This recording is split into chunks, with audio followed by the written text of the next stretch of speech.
மோடி ஆட்சி மீண்டும் வரக்கூடாது என்ற அளவில இந்தியா கூட்டணியினர் ஒன்று சேர்ந்திருக்கிறார்கள். சமத்துவத்திற்கு இடமெல்லாம், சுயமரியாதைக்கு இடமெல்லாம்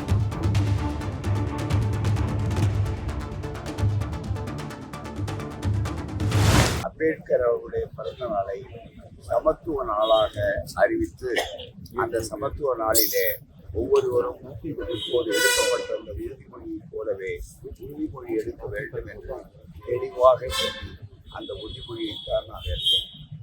இன்றைக்கு இன்னும் 4-5 நாட்களிலே 19ஆம் தேதி நடக்கக்கூடிய பொதுத் தேர்தலிலே இந்திய அரசியல் சட்டம் நீடிக்க வேண்டுமா அல்லது மீண்டும் மோடி ஆட்சி ஏற்பட்டு மனிதர்மம் அரசியல் சட்டத்தின் இடத்திலே வந்து கொள்ள வேண்டுமா என்று சொல்லக்கூடிய அளவிற்கு மிகப்பெரிய சவாலை இந்த நாடு சந்திக்கிறது.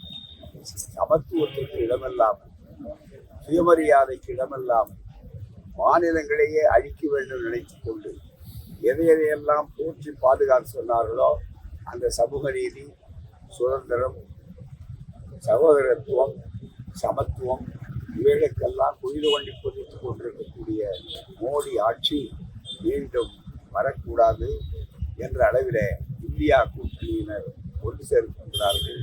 எனவே மீண்டும் அந்த ஆட்சி வரப்போகக்கூடிய சூழலை இந்தியா கூட்டணியினுடைய ஆட்சி வந்தால் அதைவிட இந்த ஆண்டுக்கு வருவது உறுதி. அந்த மிகப்பெரிய அம்பேத்கர் அவர்களுக்கு மரியாதை செலுத்துவது, அவருடைய சிலைக்கு மாலை போடுவது என்பதையெல்லாம் விட இந்த ஆண்டு அம்பேத்கருடைய பிறந்த நாள் தனி சிறப்பையும். காரணம் என்னவென்றால் அவருடைய அரசியல் சட்டத்தினுடைய அடிக்கட்டுமானமான ஜனநாயகத்தை ஒழிக்க வேண்டும் என்று சொல்லுகிறவர்களுக்கும் சமத்துவம் வேண்டும் என்று சொல்லுகிறவர்களுக்கும் தான் போராட்டம் என்று சொல்லும் போது அம்பேத்கர் ஒளி விளக்காக இருக்கிறார்கள்.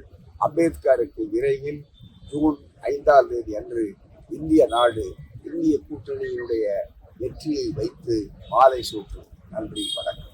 10 ஆண்டு காலம் பிரதமர் மோடி இருந்திருக்காங்க. இப்போ அடுத்த தேர்தலில் நாங்கள் அப்படின்னு சொல்லி அவங்களோட பிரச்சாரம் இருக்கு. இல்லை இன்னைக்கு தேர்தல் அறிக்கை அவங்க வெளியிட்டாங்க.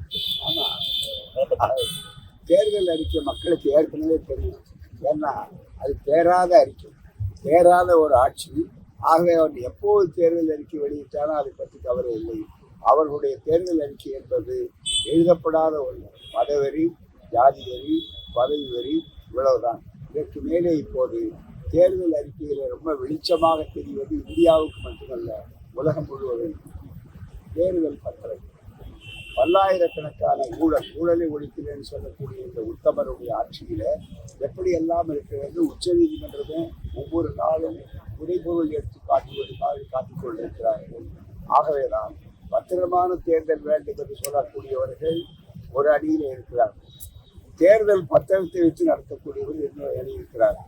தேர்தல் பத்திரம் தோற்கும், பத்திர தேர்தல்